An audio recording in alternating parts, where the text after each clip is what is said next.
ఉందాము. చాలా సంతోషంగా ఉంది ఈరోజు ఈ కార్యక్రమానికి రావటం. అండ్ అలాగే నాతో పాటుగానే మనకి సంక్రాంతికి వస్తున్నాం సినిమా మన హీరోయిన్ ఐశ్వర్య రాజేష్ గారు ఇక్కడే ఉన్నారు. వారిని కూడా మాట్లాడవలసిందిగా రిక్వెస్ట్ చేస్తున్నాము. అందరికీ నమస్కారం. ఇవాళ శ్రీరామనవమి చాలా చాలా స్పెషల్ డే. మీకు అందరికీ శ్రీరామనవమి శుభాకాంక్షలు. ఇక్కడ వచ్చిన దానికి చాలా సంతోషం. అండ్ నాకు కూడా రాములు వారు చాలా ఇష్టం. అండ్ ఈరోజు ఆయన కళ్యాణం బ్రహ్మాండంగా జరిగింది.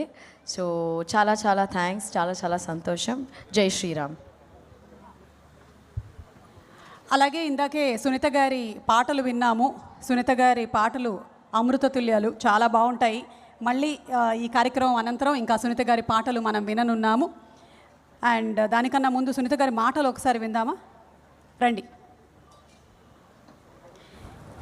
ఈరోజు సునీత గారికి కాంపిటీషన్ ఇవ్వకూడదు అని నేను పాడట్లేదు. సుమ గారు, మీరు కాంపిటీషన్ వచ్చే స్థాయికి నేను ఇంకా ఎదగలేదని నేను అనుకుంటున్నాను.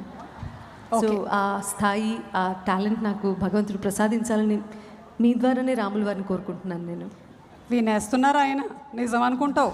నిజమే. నువ్వు మా అందరి బంగారానివి, మా అందరికీ ప్రెషియస్. చాలా సంతోషం.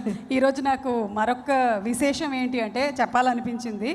ఎందుకంటే మన క్యాలెండర్ ప్రకారం నేను శ్రీరామనవమి రోజే పుట్టాను. ఈరోజు నక్షత్రము నా పుట్టినరోజు. నేనే కాదు, మా అబ్బాయి కూడా శ్రీరామనవమి రోజే పుట్టాడు. పుట్టినరోజు శుభాకాంక్షలు. ధన్యవాదాలు. Thank you so much.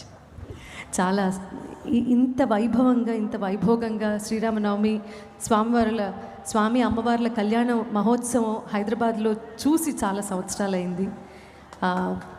ఈ కార్యక్రమాన్ని ఇంత చక్కగా నిర్వహించినందుకు ప్రతి ఒక్కరికి మనస్ఫూర్తిగా కృతజ్ఞతలు. ఇంతమందిని, మా కుటుంబాన్ని కూడా ఒకసారి చూసుకునే భాగ్యం కల్పించినందుకు రాముల వారికి, సీతమ్మ వారికి, అలాగే ఈ కార్యక్రమాన్ని నిర్వహించిన ప్రతి ఒక్కరికి మనస్ఫూర్తిగా ధన్యవాదాలు. జై శ్రీరామ్. జై శ్రీరామ్.